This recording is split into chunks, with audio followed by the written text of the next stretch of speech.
여러분, 인류 역사상 가장 오래된 무기가 뭔지 아시나요? 바로 언어입니다. 자, 오늘 본격적으로 파헤쳐볼 이 흥미로운 해설의 주제, 바로 멸칭의 문화사인데요. 오해하시면 안 되는 게 이건 단순히 나쁜 말들을 모아놓은 자극적인 목록이 절대 아닙니다. 오히려 혐오 언어라는 아주 투명한 렌즈를 통해서 한국 사회의 진짜 속마음을 들여다보는 굉장히 날카로운 사회인류학적 분석이라고 보시면 되겠습니다. 여기서 우리가 진짜 중요하게 짚고 넘어가야 할 핵심 포인트가 하나 있습니다. 혐오 표현은 타인을 설명하는 언어라기보다 그 말을 사용하는 사회 자신을 비추는 거울에 가깝다. 이 문장인데요. 그러니까 누군가를 향해 던지는 그 날선 멸칭들이 사실은 공격받는 대상을 설명하는 게 아니라는 겁니다. 오히려 그 말을 내뱉고 있는 바로 그 시대, 우리 한국 사회가 과연 무엇을 두려워했고 또 어떤 열등감이나 트라우마에 시달렸는지를 너무나도 투명하게 비춰주는 일종의 거울이라는 거죠. 자, 오늘 우리가 어떤 흐름으로 이 흥미로운 분석을 따라갈지 짧게 짚어볼게요. 첫 번째로 거울로서의 혐오 표현을 정의하고요. 그 다음 역사적 공포, 수입된 차별, 그리고 놀이가 되어버린 현대의 혐오까지 쭉 훑어본 뒤에 마지막으로 우리는 무엇을 비출 것인가에 대해 이야기해 보겠습니다. 그럼 바로 첫 번째 섹션으로 들어가 보죠. 혐오 표현이라는 거울, 사회를 비추는 투명한 렌즈입니다.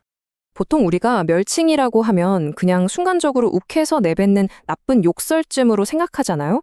그런데 사실 그게 아닙니다. 이건 특정 시대에 우리 사회가 진짜로 두려워했던 대상이 누구인지 또 누구를 밉상으로 보고 밑으로 내려다봤는지를 아주 적나라하게 박제해 놓은 하나의 문화적 기록물이거든요. 오늘 이 해설을 보시는 내내 이 거울이라는 모티프를 머릿속에 꼭 담아두셨으면 좋겠습니다. 혐오 언어가 진짜 무서운 이유는 살아 숨쉬는 개별적인 사람들을 뭉뚱그려서 하나의 적대적이고 추상적인 집단으로 완전히 축소해버리기 때문입니다. 자, 이제 분위기를 조금 바꿔서 두 번째 섹션, 역사적 공포와 적대감에 대해 살펴보겠습니다. 시간을 거슬러 올라가서 이 단어들이 시대를 거치며 어떻게 진화했는지 한번 볼까요? 일본인을 지칭했던 비하 표현들의 타임라인입니다. 1500년대 조선시대로 가보면 상대적으로 덩치가 작다는 지리적 문화적인 멸시를 담아서 외놈이라고 불렀죠.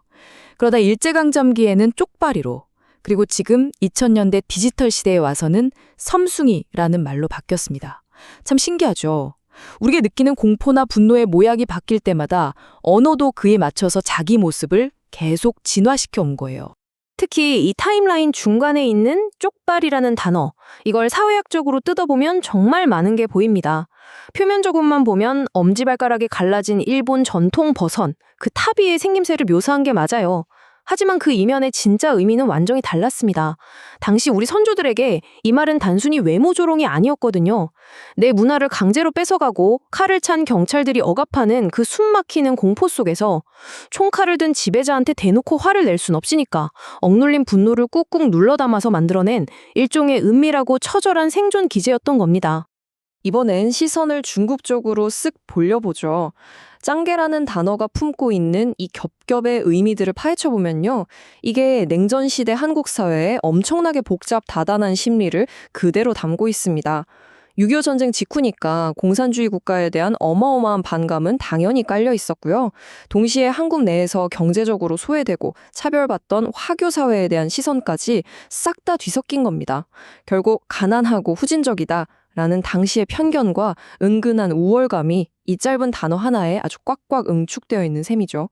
서양을 바라보는 우리의 시선이 두 갈래로 쪼개진 것도 기가 막히게 흥미롭습니다. 여러분, 양놈하고 양키가 어떻게 다른지 아시나요?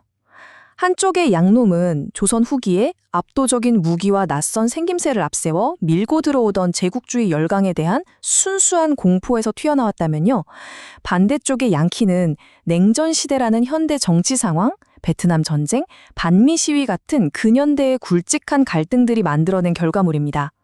똑같이 서구권을 향해 비하하는 말인데도 그 바탕에 깔린 시대적 맥락은 완전히 극과 극이라는 걸 이 두 단어가 너무나 명확히 보여주고 있죠. 자, 이제 화살표의 방향이 확 바뀝니다.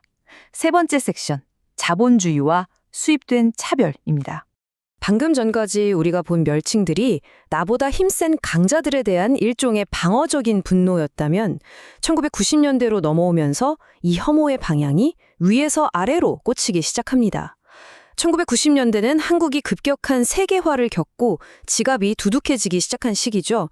그리고 동시에 코리안 드림을 안고 동남아시아 이주 노동자들이 우리 산업 현장에 엄청나게 들어온 시기이기도 합니다.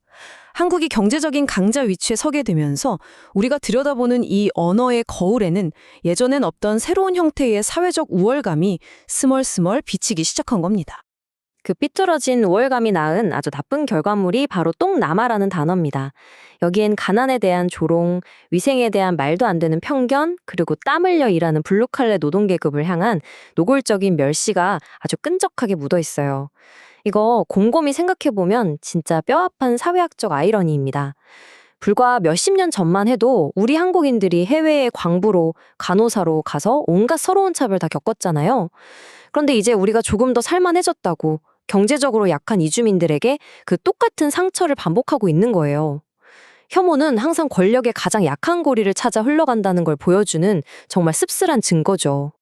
또 다른 기가 막힌 사례로 깜둥이라는 단어를 볼까요? 한국은 미국이나 서구권 국가들처럼 직접적으로 흑인 노예제를 운영하거나 관련해서 갈등을 겪은 역사적 경험이 아예 없습니다. 그런데도 피부색을 기준으로 사람급을 나누는 이런 표현이 우리 일상 깊숙이 자리 잡고 있었죠. 이거 엄청 무서운 현상입니다. 서양 제국주의가 수백 년 동안 만들어 놓은 그 인종차별적인 피라미드를 아무런 필터링도 없이 우리가 무의식적으로 그냥 직구해버렸다는 뜻이니까요. 글로벌 권력 구조가 우리 입버릇까지 얼마나 싹 다 지배하는지 확실히 보여주는 사례입니다. 네 번째 섹션으로 넘어가 보겠습니다. 분위기가 또 한 번 바뀝니다. 놀이가 된 혐오입니다. 모든 것이 미친 듯이 빨리 소비되는 인터넷 시대가 오면서 혐오의 방식 자체도 완전히 리셋됐습니다. 여기서 우리가 주목해야 할 아주 소름 돋는 패턴이 하나 있는데요. 조선 후기 서양인에 대한 두려움부터 시작해서 일제강점기, 그리고 지금의 인터넷 공간까지 쭉 보면요. 욕을 먹는 타겟은 시대마다 카멜레온처럼 계속 바뀌는데 집단을 타자화하고 깎아내리는 그 혐오의 구조 자체는 놀라울 정도로 변함없이 굳건하게 유지되고 있다는 겁니다. 그런데 말이죠. 과거와 현재 사이에는 아직 결정적이고 섬뜩한 차이가 하나 있습니다. 왼쪽을 보시면 과거의 혐오는 진짜 전쟁이나 식민지배처럼 피가 튀고 목숨이 왔다 갔다 하는 실질적인 생존의 문제에서 출발했습니다. 그런데 오른쪽, 현재를 볼까요? 이제 혐오는 익명성이라는 아주 든든한 방패 뒤에 숨어서 일종의 가벼운 놀이가 되어버렸어요. 밈이나 드립이라는 예쁜 포장지로 싹 감싸서 남을 깎아내리는 걸 마치 스낵 뜯어먹듯이 캐주얼한 엔터테인먼트로 소비하고 있는 겁니다. 당장 인터넷만 켜도 쏟아지는 신조어들, 홍어, 맘충, 틀딱, 한남, 김치녀, 특정 지역이나 세대, 성별을 정조준한 이 단어들의 진짜 악질적인 문제가 뭔지 아세요? 그 대상들도 다 사연이 있고 감정이 있는 입체적인 인간이라는 사실을 싹 다 지워버린다는 겁니다. 그냥 인터넷상에서 누구든 낄낄대며 돌 던져도 되는 납작한 캐릭터로 전락시켜버리죠. 인터넷이라는 이 거대한 확성기가 어떻게 인간에 대한 혐오를 게임으로 만들고 가속화하는지 이 단어들이 아주 서늘하게 증명해주고 있습니다. 어느덧 마지막 5번째 섹션이네요. 우리는 무엇을 비출 것인가? 거울 앞에 선 우리의 책임입니다. 여기서 우리가 절대 헷갈리면 안 되는 아주 중요한 포인트가 있습니다. 멸칭 쓰지 말자고 하는 게 과거의 아픈 역사까지 좋은 게 좋은 거라며 다 덮어버리자는 뜻이 절대 아니에요. 이 두 가지를 명확히 분리해야 합니다. 일본 제국주의의 잔혹함이나 부당한 폭력 시스템에 대해 분노하고 똑똑히 기억하는 것. 이거랑요, 단지 그 집단에 속했다는 이유만으로 개인들을 싸잡아서 맹목적으로 혐오하는 것. 이건 하늘과 땅 차이입니다. 정당하고 날카로운 비판과 눈먼 증오를 분리해내는 것. 그것이 바로 지성의 시작이겠죠? 성숙한 사회는 과거를 잊지 않으면서도 혐오를 반복하지 않는다. 결국 누군가에게 멸칭을 던지는 건 얼핏 보면 상대방을 공격하는 것 같지만요.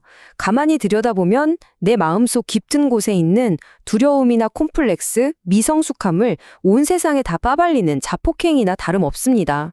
우리가 일상에서 별 생각 없이 툭툭 뱉어내는 단어들을 조금 더 예민하게 고르고 선택하는 것. 그 사소한 실천 하나가 사실은 우리 사회의 품격을 한 단계 끌어올리는 가장 강력한 액션이 될 겁니다. 자, 이제 여러분께 마지막 질문을 하나 던지며 마무리할까 합니다. 과연 인간은 언어 없이 타인을 차별할 수 없는 존재일까요? 아니면 반대로 우리가 쓰는 언어를 바꿈으로써 서로를 달아보는 시선 자체를 확 바꿔버릴 수도 있을까요? 여러분이 오늘 무심코 내뱉은 그 익숙한 단어들이 지금 이 순간 우리 사회라는 거울에 어떤 얼굴을 비추고 있는지 이 해설을 다 보시고 나서 한 번쯤 깊게 고민해 보셨으면 좋겠습니다.